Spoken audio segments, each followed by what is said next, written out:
tell us about online algorithms for convex objectives?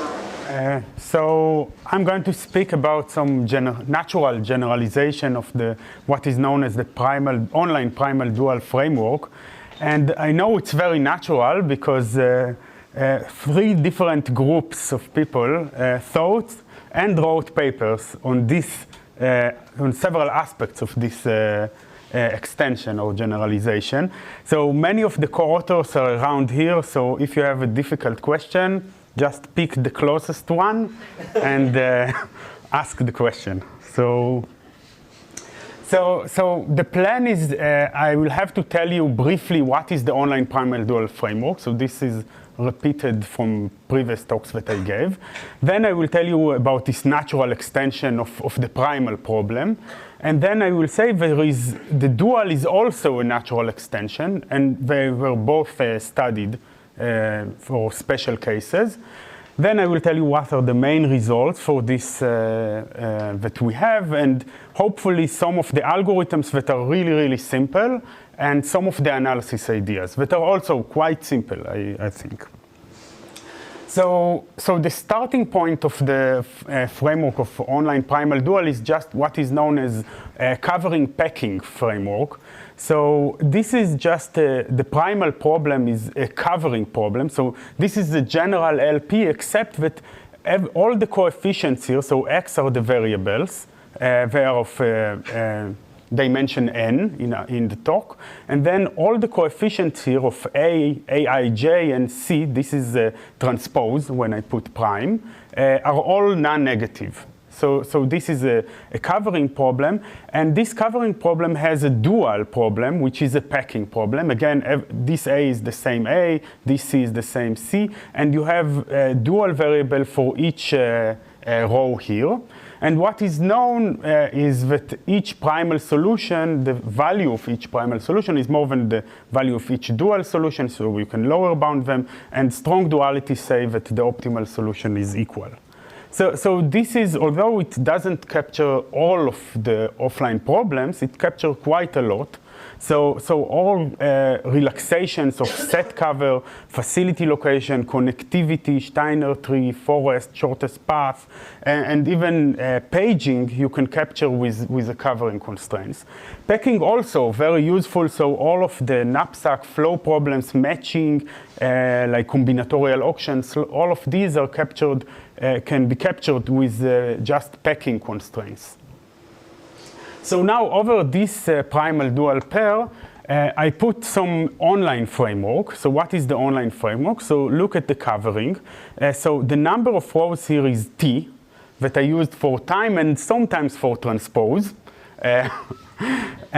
So at any time, you get to know the next row of the next constraint, the next covering constraint, and this corresponds in the dual to a new dual variable.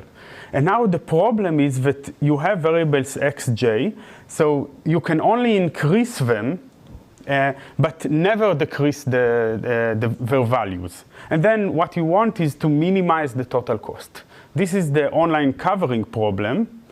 And the dual problem of the packing is that whenever you get to know a new dual constraint and all of its coefficients, you just need to set its value immediately, and then later on you are not allowed to touch it anymore, and you want to maximize profit. So I will show you two examples that I will generalize later.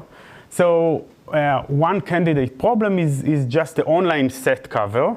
So what is online set cover? You have a ground set of elements, E, and some sets, M sets that, of this ground set. But then you get to know the elements one by one. So you get each element. And whenever an element arrives, you have to just choose some set to cover it. And later on, you cannot unchoose some set. And you just want to minimize the total cost. So you can see that the relaxation of this problem is captured nicely with this framework because you want to minimize the number of sets that you are taking. XS is just taking the set. And these are covering constraints. You must cover each element. And whenever an element arrives, you just to get to know additional covering constraints. constraint. Okay, so this is an example for covering problem. What is packing? So I chose to virtual circuit routing, just remove the routing, which is not so important. So what is virtual circuit routing? You have a graph, you have capacities on the edges, CE, and then at each time you get a request which is just a source node, a target node, and most important, a path between SI and TI. You can also live with, without a certain path, but this makes the LP nicer. And then what you should decide is, at this point, you should either accept the request and give capacity of 1 for this request, or reject it, and later on you cannot change your mind. And what you want is to maximize the number of requests accepted. And you can see that this can be written as a packing problem. So YRI is accepting request R, request RI, and then the number of requests that are using an edge E is at most CE. And the online process here is that you get new dual variables that correspond to new requests. You need to set them immediately, and later on you cannot change your mind. So these are two examples. And then this framework captures many problems. So many problems like online set cover, online connectivity, metrical task system, paging. The packing capture matching problems and this routing, and even online combinatorial options that I will show you in a few slides. So what is known? So the problem is almost closed. I will say in a minute why I think there is still something to work on. So there exists an algorithm that produces solution X and Y, feasible solutions. X is order of log D competitive. D is the sparsity of the matrix A. So it's the maximal number of non-zero entries in each row of A.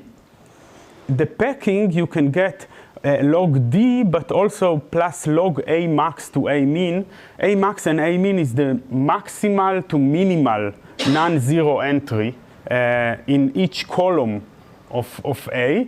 And it is known that both these results are tight asymptotically. So there are simple examples that show these are tight. So what is the natural generalization that 3 groups worked on? So it's really natural. You take the primal, which is linear, and then you can think about what happens if you want to minimize some non-linear function f of x, right? Very natural. And you can think about f first as monotone function. So the cost of some, if x is less than y, then the cost of f of x is less than f of y. So this captures, for example, that these are non-negative. And f might be a convex function. This makes the problem, at least offline, polynomially solvable. So very natural extension. I will speak in a minute on applications. And then the online process is, again, rows arrive one at a time. And then you can just increase variables as you go. So here is an example, a generalization of the online set cover before. So you can think about what we call LP norm set cover, where you have k cost functions. So Ci is now a vector. You have k cost functions that are non-negative. And then you want to minimize the LP norm. This is the LP norm to the p of these cost functions. So again, elements arrive. Just the cost function is changed. It is now non-linear. So if you take, for example, p equal 1, you just get back to the original framework of cost for each set here, because it's just a sum of linear functions. But you can think, for example, of trying to minimize the maximum among these several different objective functions. This maximum is captured by, if you take p equal roughly to log k, then it approximates this maximum. And the motivation of such problem can be coming from combining multiple objectives, make span, which is the minimizing the maximum, maybe energy, so P doesn't have to be, it can be even fractional, larger than 1. So many people consider such nonlinear objectives. So this is one example. But what is nice about the primal dual problem is that you get to solve 2 problems in one shot. This is really nice. And this problem has a dual problem that is also very, very natural. So when you write the dual of this problem, you no longer a linear dual. So you get what is known as Fenchel dual. So the Fenchel dual, you have, again, variable for each row here. So you want to maximize the sum of yt, but minus what is known as the conjugate function, or the Fenchel dual function, of A, now this is transpose, y. And this Fenchel, I will show in a minute why weak duality is quite trivial, is this function. It's a supremum over all x that are larger than 0 of this thing, which is always convex because it's a supremum over affine functions. But moreover, if the function is nice, if the function f is nice, what is nice? It's continuous, convex, monotone, like our the functions that we work on, differentiable. Then also you can think about f star as a nice function. It's also convex, it's monotone, non-negative, and again, if you apply again f star on f star, you will get back to f. So just to give you some intuition, and I don't have a lot of intuition for this, I will prove weak duality, which is 3 lines. So here is a proof that if you have 2 solutions, feasible solutions, x and y, then this objective is more than this objective, always. So f of x is trivially larger than f of x times y transpose ax minus y. Why? Because x is feasible, so ax minus 1, this is non-negative, and this is also non-negative, right? Then I just make some changing in how I write things. I put away the sum of yt here.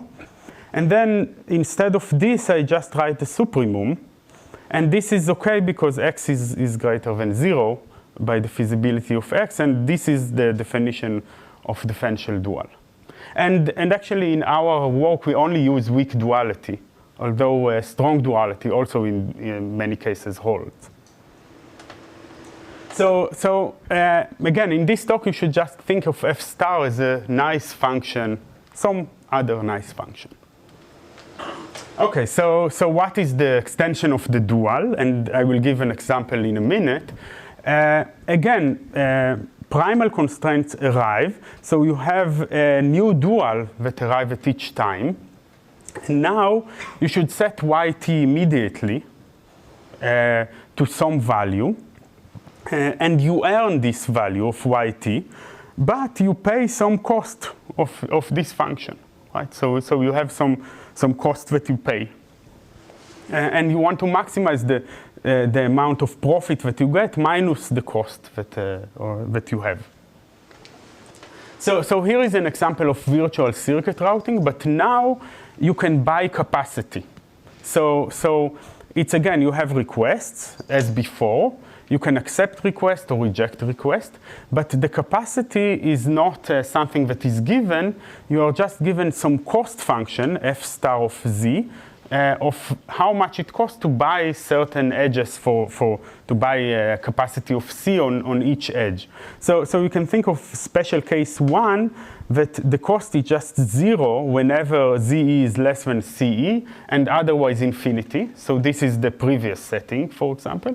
But you might think that maybe there is some other function of buying some capacity that is not just 0 and then infinity. Okay? So very, very natural problem. And the nice thing about primal dual, I think, is that you see that this is the same problem, and then you can solve both of them at the same time. And indeed, this is what we are doing. So this is the original problem. This is the generalization. And then what we can show is that if f is what I call nice, non-negative, monotone convex function, and we also need that the gradient of f is monotone.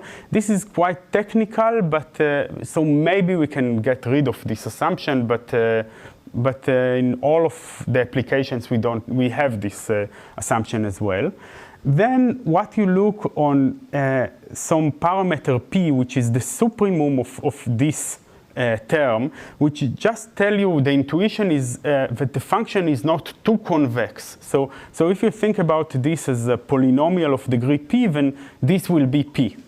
Right? So it tells you that the function is not too convex in some sense. And then what we can show is just that you can get a competitive ratio for the covering, which is p log d to the p. Where d is again the row sparsity. For the packing, you can get p log d with a max and a min as before to the power of p. And what we can show, so this matches the best bounds for the linear case, but we can show that this matches a lower bound also for some polynomial of degree p. So this is essentially the best thing that we can get with these parameters. And we have many applications for this framework because the nonlinear objectives were studied in lots of, and you can take any of the linear problems and just make it with a nonlinear objective. But for example, for the LP norm set cover, we can show how to round it and getting the same thing that you get for the linear. For the linear, you get log d log n. N is the number of elements, but you pay additional p cube over log p here. So this is for example, but other applications with scheduling, facility location, and many other applications. So just previous results. So it's so natural that people thought about it, but they thought maybe only on the primal or maybe on the dual and didn't see the connection. So this is one paper that considered what they called online mixed packing and covering, which is essentially in the language of this paper, minimizing the max out of k functions with covering constraints. So they called it mixed covering packing because you can write this as mean lambda, and then lambda is greater than each one of these constraints. And then this looks like packing, but I think this is much more natural that this is a convex function that you try to minimize. So they got something like log k log d with also a max to a min and c max to c min. And in this paper, we just cleaned the results, so we get just log k log d competitive. And this is the best that you can hope for. Also, the packing problem was considered, which is the dual. So this is another motivation. You can think about maximizing social welfare with some production costs. So the problem is that you have n item types, and you have buyers that arrive one after another. And then each buyer has some value to each bundle of items that you can allocate to this buyer. So VIS is the value of the bundle S if you allocate it to buyer I. And then AJS is the number of items in bundle S. And then you can think about variables YIS is to allocate bundle S to buyer I. And you should do it online. So you should just decide on the fly if you allocate and which bundle you allocate to buyer I. ZS is how many items you need to produce. So you can write it as you need to allocate at most one bundle to each buyer. And this constraint means that you need to produce zj items of type j. And then what they considered is some production cost for the items, which is, they call it f, of course, but I call it in my language f star of j, of how much it costs to produce zj units of each item. But what you can see is that in this case, f star is what I call separable, because how much it costs to produce item 1 is unrelated to how much it costs to produce item 2. So you can think about joint cost function, where you can have cost function, different cost function for any type of items that you want to produce. So more general production function in our framework. Okay, so I have how much time? A little less than 10 minutes. Ah, wow, okay, everything, maybe. So I want to tell you, so questions about the model. Now I'm going to speak about the algorithm and the proof. Okay. Great. So I'm going to tell you now that the algorithm is quite simple, and also the proof is not too complicated, which is nice, I think. So what is the algorithm? This is the whole algorithm that we have. So you start from a solution to the primal, which is 0, and solution to the dual, which is 0. And now you get a new constraint and the new dual. And then what you start increasing yt at rate delta. And here I hide some, this depends on the parameter of the problems and how convex the function is and some other parameters of the problem. But then how I increase the primal, so I take each xj that can contribute something to the current constraint, and update this with rate which is atj xj plus 1 over d. D is the sparsity of the constraints, over the gradient, the jth coordinate of the gradient. So you should think about, if it's the linear case, it's divided just by cj, for example. And you should think about it as kind of a multiplicative update or exponential growth. And I will show in a minute what is the analysis of this. So this is the whole algorithm, just hiding some details about this delta, and then hiding some other details that I'll tell you in a minute. So what we can show, so we take this primal and dual, and then we can show that indeed this algorithm produces a monotone primal solution, right? It always increases, and a monotone dual solution, because I never decrease anything, that is order of p log d over a max to a min to the p d. And that's it. From weak duality, I just get the result. So this immediately means that both p and d are that competitive. And this proves at least the packing, which has the a max to a min in it. So what is the ingredient of the proof? So the proof is not too complicated. So with some belief, you can believe me. So here is the update rule in a small, I hope you can see, just to remind you. And this is in even smaller, the primal and the dual. So now here's one main observation. Let's look how much profit we make and how much cost we have without this f star for a minute. So what is, assume that yt is increased at rate 1 and not delta, just for this line. So df to dyt by the chain rule is just this. And then I plug in this rate here, and here I put the gradient.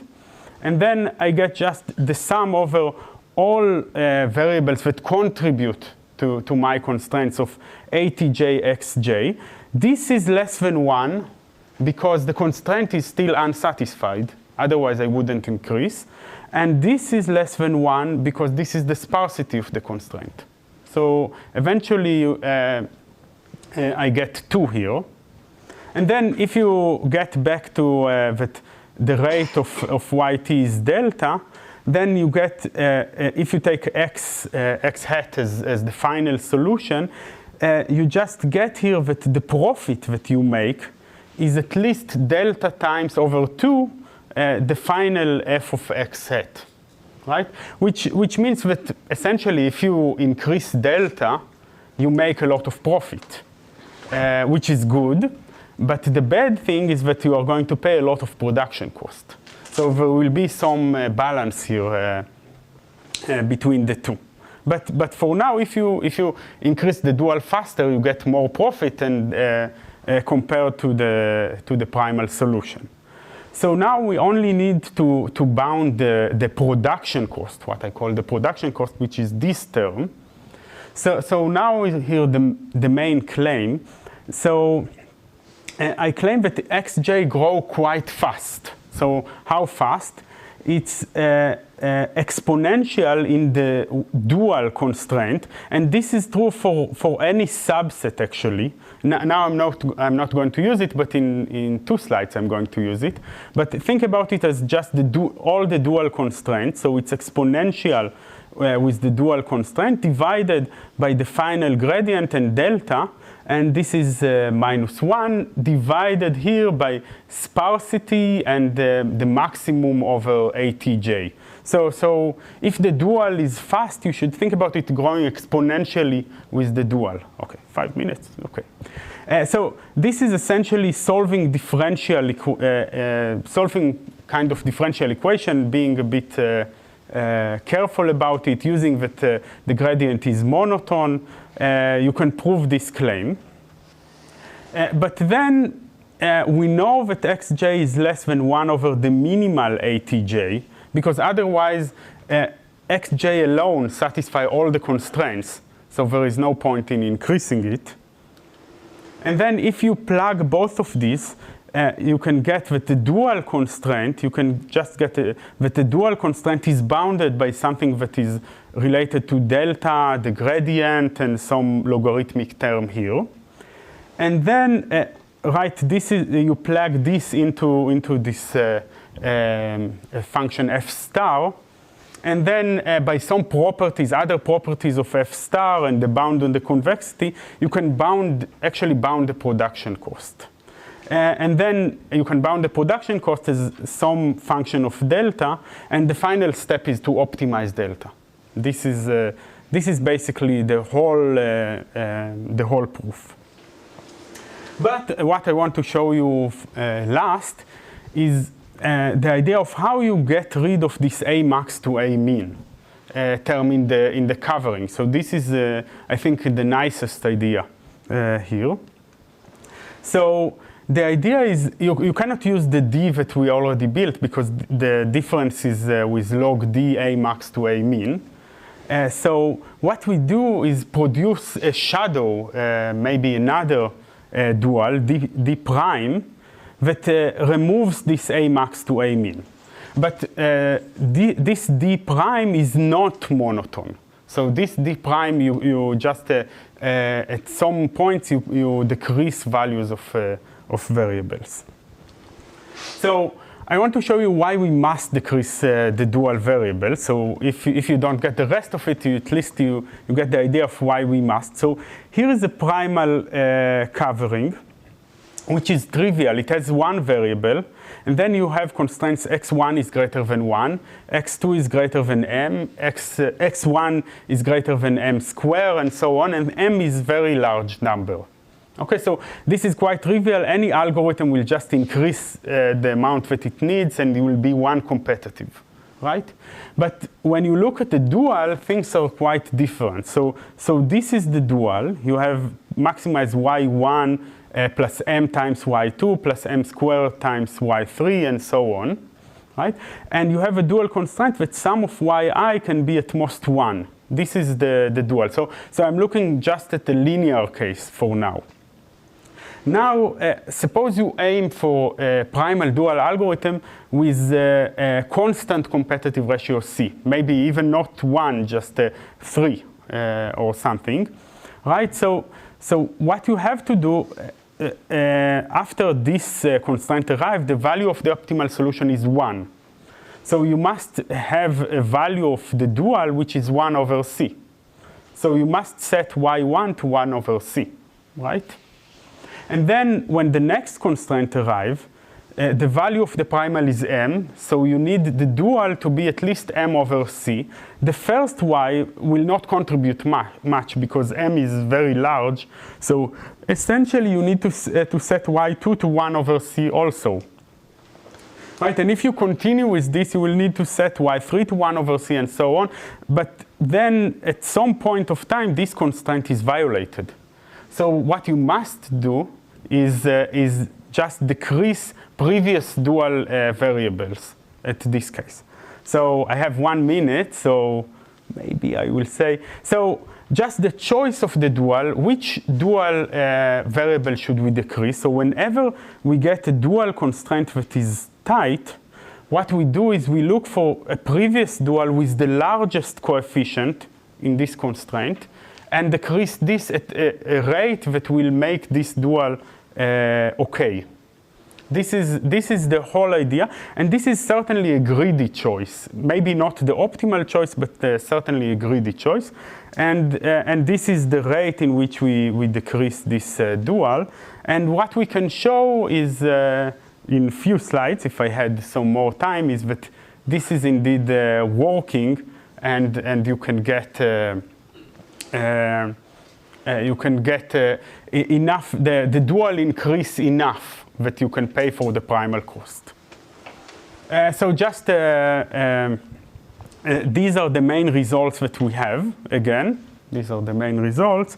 And some questions. So first I want to say that maybe D is not the right parameter here. So like the row sparsity is very,